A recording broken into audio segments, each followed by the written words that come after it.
Sophie Binet, secrétaire générale de la CGT, critique le milliardaire Vincent Bolloré, accusé de soutenir l'extrême droite, dans un ouvrage publié mercredi par Grasset, une maison d'édition contrôlée par l'homme d'affaires. La dirigeante syndicale signe Il est minuit moins le quart, un essai qui introduit la réédition du programme du Conseil national de la résistance, Les Jours heureux, adopté il y a 80 ans, le 15 mars 1944. Après un rappel historique du contexte de ce programme, de la participation de la CGT clandestine, et de son héritage après-guerre, Sophie Binet dit son inquiétude face à la situation politique actuelle.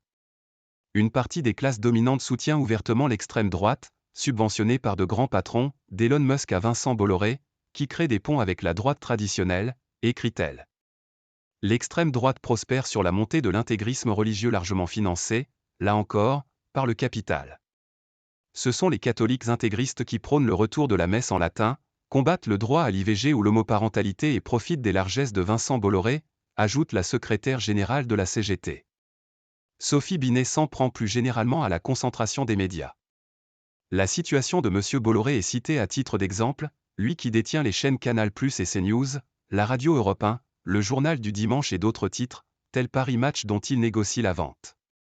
En France, une poignée de milliardaires se partagent aujourd'hui l'essentiel de la presse nationale et des médias. Une situation unique en Europe.